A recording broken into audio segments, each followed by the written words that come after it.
Okay, that's another e-commerce dashboard that actually also talks about number of visits. Again, look at the trend. Is it going up or down from June to July?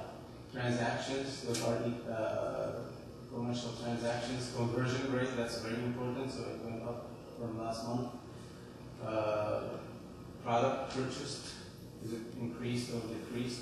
So again, these are the actual metrics and the actual number of percentages. But again, I'm going to look at the errors. For each metric I'm looking at, okay, is it going up or down? So it kind of gives me an insight to what's going on my site. I mean, if I'm a marketeer and I'm running a campaign for a specific product, I can quickly determine whether it's doing well or not.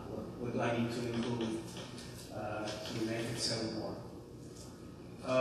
This is another KPI for awareness. That's the objective, is to make people aware of whatever I'm doing on this website. In this case, the awareness is in the form of our people are returning or new. So if you are planning to increase or you want to increase awareness, you should see more new visitors versus returning. Same thing with the geographical spread. Where are they coming from? Is my awareness campaign global? Okay, it is. So is it coming from how are we doing in the Americas, in Asia, in Europe, and so on? So again, you don't really need to poke into and zoom into the data. You look at the chart, immediately you get an insight to what's going on in the context of your conversion goal. Same thing here, social media. I have a YouTube campaign or videos, I have Twitter account, I have Facebook page. I'd like to see how they are performing.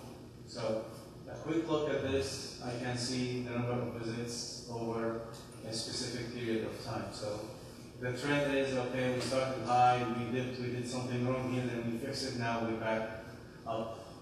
I think we determined what went wrong and we fixed it. So these are the kind of things that you can immediately look at and say, oh, yes, I know what's going on. I know what I need to do.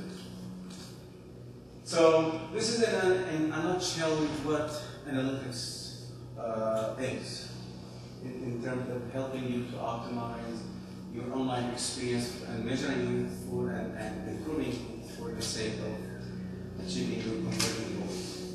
So how do we actually do it? The process is quite involved.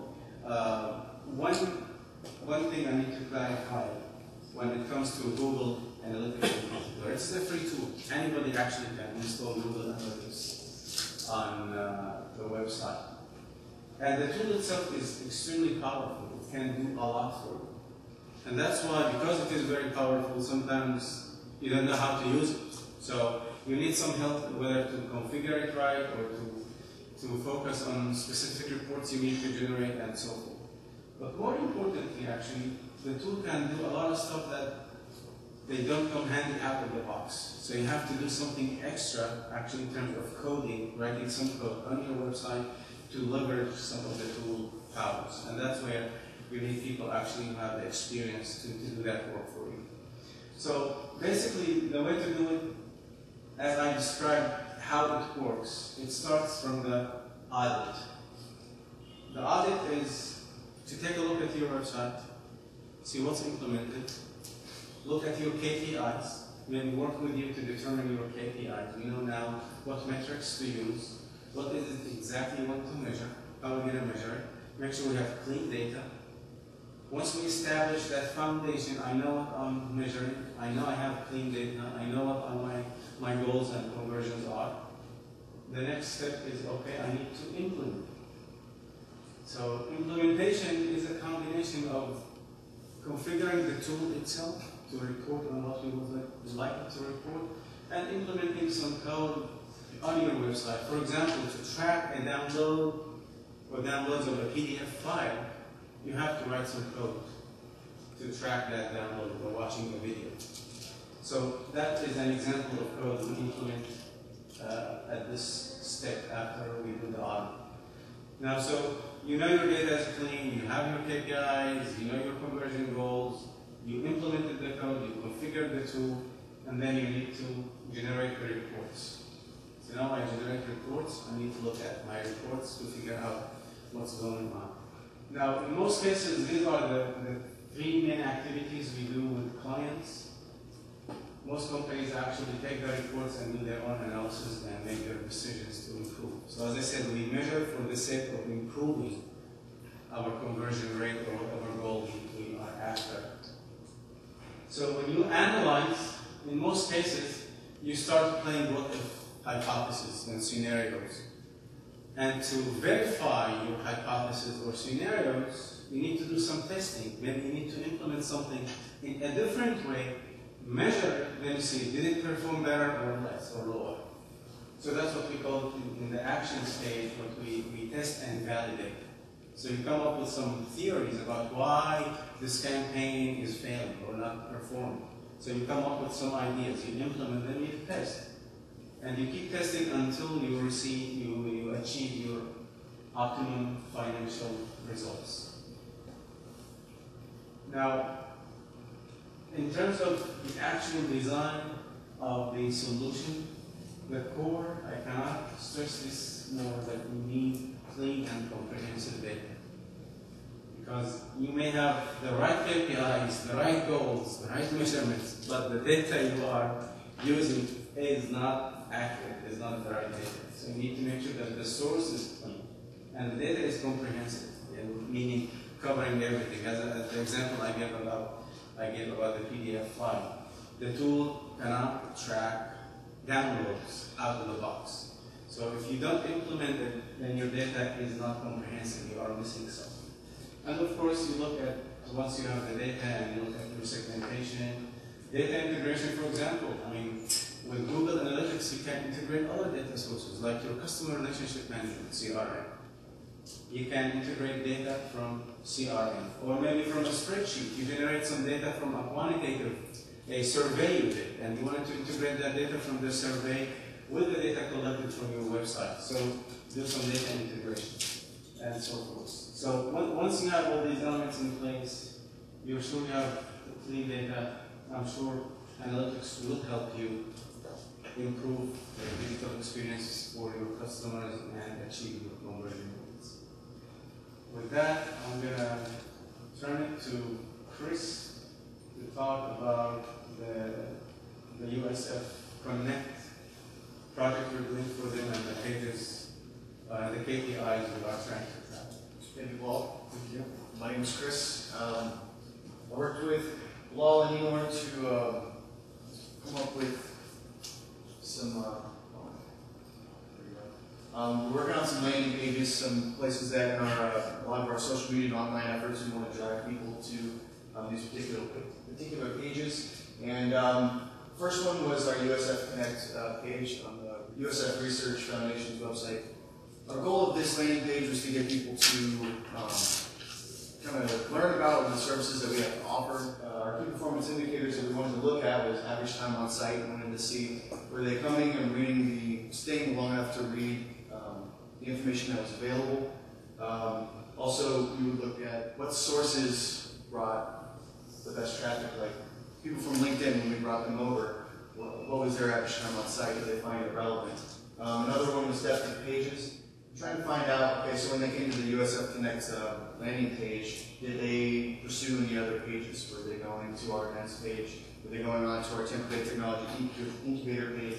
And then also we wanted to see, when they showed up, how many people were signing up for our mailing list, and then last was having them contact us. So on our Tampa Bay Technology Incubator landing page, again, we wanted to see how long they were staying on the site, if they were spending enough time to actually consume and engage in the content.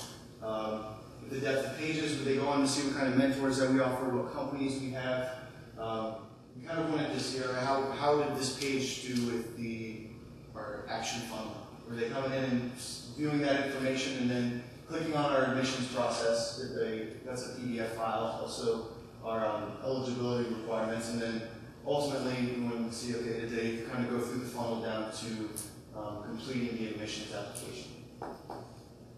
For the Florida High Tech Corridor page, we we again wanted to track the average time on site to see if they were consuming the information, and then also track how many people were clicking on our contact link.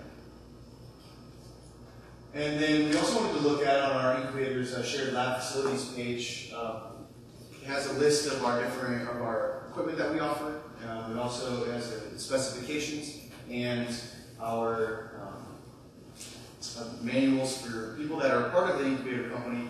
They can look at the manuals if they're trying to figure out, okay, how to work this machine. If they're new, we want to see how many people are looking at the specifications to see the equipment that we have is relevant to their company and then they can use it. So we have returning visitors. We're assuming that they're part of the incubator program, and we want to see if they are using our manuals. And then with the pages visited before the shared lab, we wanted to see, okay, did they come in for USF Connect and work to the TBTI landing page and then come to here, or what kind of brought them to this page, and then where did they go afterwards, and that kind of would kind of track to see if they ultimately went back to the incubator page and signed up for the application. So, yes, sir. I'm lost with your objective of that. What was your final objective? On the... for the whole project, for what you're doing, what was the objective? Our total objective for this is to see how our landing page has performed with, with our USF Connect landing page. That's kind of like our hub. We bring people in, tell them about our program, and then our overall objective with this is to see how well it worked in... So you're measuring the pages, not necessarily reaching a goal. Your goal is reaching it is getting specifics for each page. There's certain goals for different pages with the Tampa Bay Technology Incubator page. One of our goals is to, if you are like a biotech company or just a technology company, you would read what we have to offer, see what the different companies are, and then eventually, if you feel like you're a good fit, we want you to fill out an application and fill out an application. So that's one of the main goals on that. And so let me try and get back to that page. With the average time on site, by tracking that, we can see, okay, are they actually spending the time to read the content on there to see if they are a good fit, or to see what we've done, because we've got statistics up there that shows how we've helped companies and things like that. With depth of pages, we want to see, okay, they came to our main incubator page, but are they going to look at the facilities page to see, or not even just the facilities page, but just the different pages to see, okay, what all we have to offer. So there's kind of different objectives going on. Each page kind of serves to a different purpose, but with these different metrics, it's kind of just tracking the performance of the page and seeing, okay, if they didn't stay on for very long, what should we do to change that? Should we add more content? Should we try and consider if the content's on that page is more relevant to the visitors? Just to clear something up, I have to assume that each page that you're measuring is for one specific topic. You don't have a page for multiple topics. Correct, pretty much. They touch on different aspects, but it is all within the same goal, the same area. These are different programs that USF Connect has offered. We have the Tampa Bay Technology Incubator, and then also USF Connect administers the Florida High Tech Corridor through USF. So there's different programs and resources, and these are the main pages that we wanted to track. So,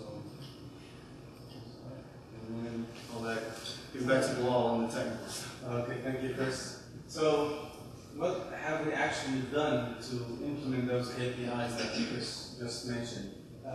There are three things that we are in the process of doing, actually. As I said, we need to start with clean data. So, Google Analytics captures everything. So what we do, we try to narrow down the data we need for that specific project. So we apply filters. So we filter out certain data you don't need. A very simple example. when you have too many employees or people who are involved in the program are going to that website every day, that actually skews your data. It doesn't give you accurate visitor number, right? Because these people in that context are irrelevant to the count. So you filter out that IP address so you don't count it. Just a simple example. That's part of how you clean up the data. There's something called, which I did not touch on, I don't have time to, is called Google Tag Manager.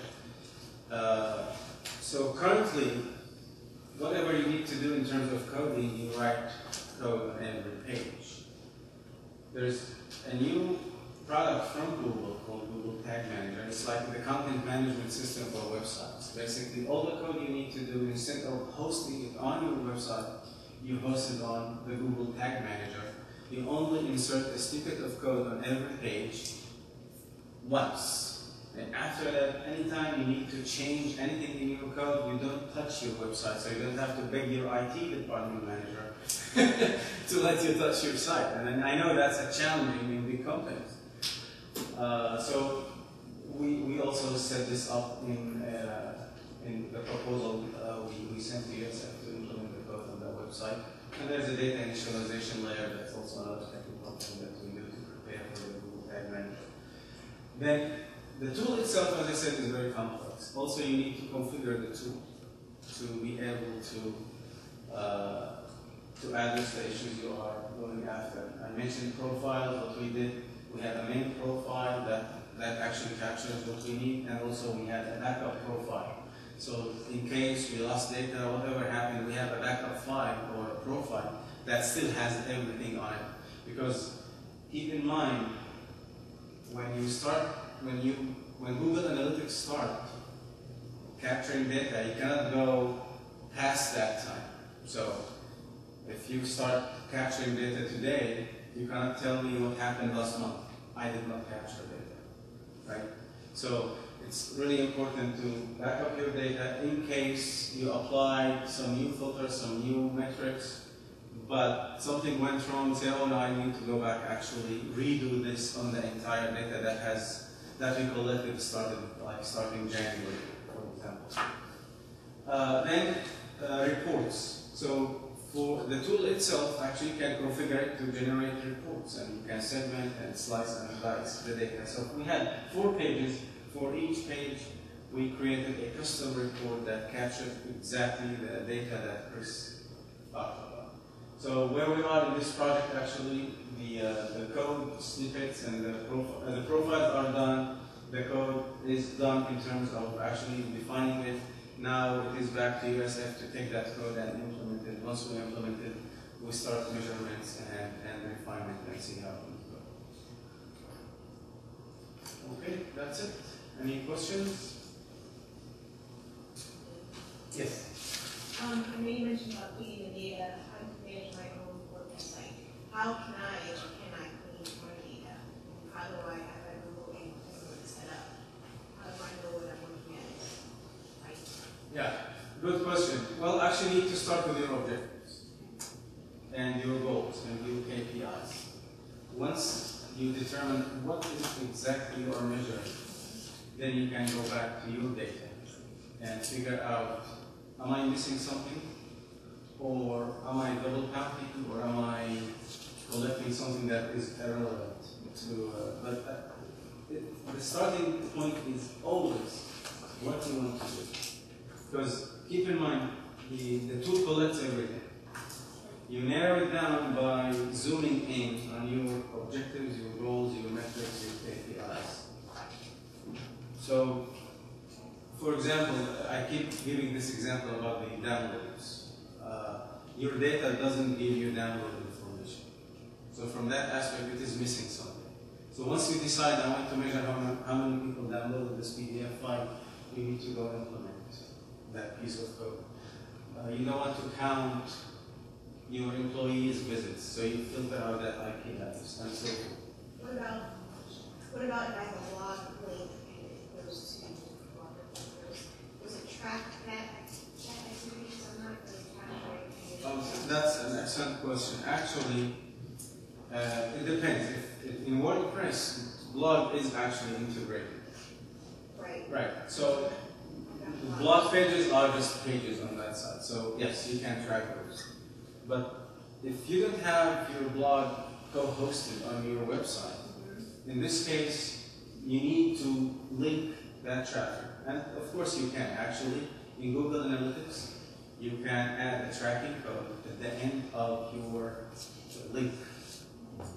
So Google Analytics can take that code and determine that, okay, this link came from that site for that particular page. Actually, not just for blog. Like, let's say you have a Facebook ad campaign and you have a link back to your site. You can append that link with some code. When people click on it, Google Analytics actually knows what is this all about. Like newsletter is another example. So yes, to track outside links, you can always actually add a piece of code at the end of the link, the URL. So Google Analytics can identify where this came from, and you can report on it. Actually, you can see it. Yes. Other questions? Yes, please. My question is similar to what about clean data and examples of clean versus not clean data. Would something be like, another example would be if you have file names that are uppercase? Oh, yeah, absolutely. Double count? Yeah. Is that the kind of thing you're talking about? Absolutely, yes. Data.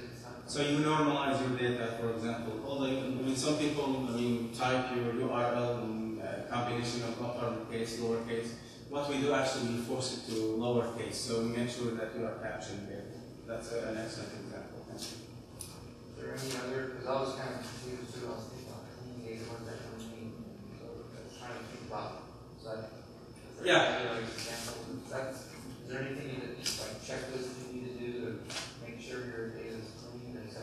It really has to do, again, in the context of your KPIs and objectives and goals. And there are some known ones, like the one you just mentioned, like tracking external links and so forth. But really, to look at the data, you have to have your KPIs, your objectives, your goals ready, and then you look at what they will capture. Is it the same thing with, you said PDF downloads, the same thing for other file types, like documents? Any download, yes. Any download. Actually, another example for clean data is, let's say you have a Facebook page, and people are clicking on it, coming to your site. Google Analytics will identify Facebook as a referring page. But you lose track, actually that was an advertisement or some event you put on Facebook. So when you tag it, then actually you are cleaning it up. You know what the purpose of that and why people came from Facebook. So Facebook in this case is not a referral website. Facebook did not actually bring traffic to you. Well, mechanically it did, but you did the campaign on your page to drag traffic to your website. So that's another example. Yes, please. So in the case of you have a startup company that have a very innovative product, and you don't have enough traffic yet because the people, they don't know yet about the product.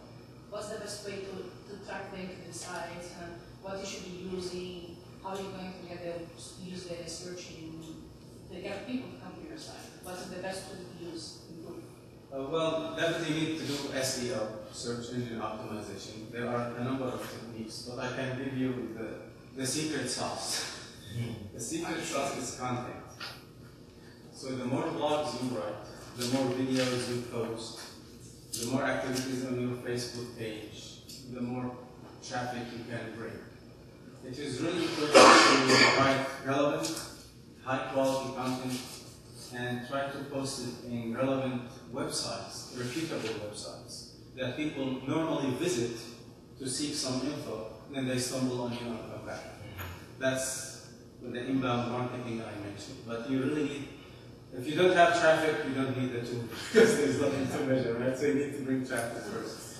But SEO is the technique most people need. Yes? In her case, she mentioned about a specific product.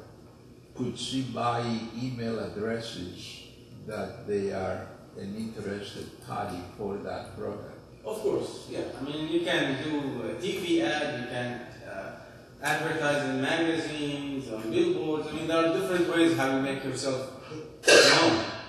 But in terms of online, yes, I mean, you can buy, even though, I mean, people, in most cases, it goes to the spam box. People don't like to be bombarded with emails, unsolicited. So it's a better approach to write relevant, high-quality content that people that you want to come to your site, naturally seek online. When they seek that information, they found it, somehow they stumbled on you with a link or an ad or whatever. Also, you can do AdWords, you can do affiliate. I mean, there are different ways to generate leads, but you have to spend money. The cheapest way is you write blogs, you write content that actually relevant to people. It takes time, but especially if you do something that goes viral, you do a video and goes viral or a blog or something. I was going to ask about the Google Analytics. Does it include the geolocation or yes, it that's does. extra? Yeah, absolutely. Of course, I mean the granularity of that geolocation is at the, I think, the city or county level for the U.S. Because they use IP addresses, they know this IP address actually belongs to this area or happen to be that area. It's not like GPS.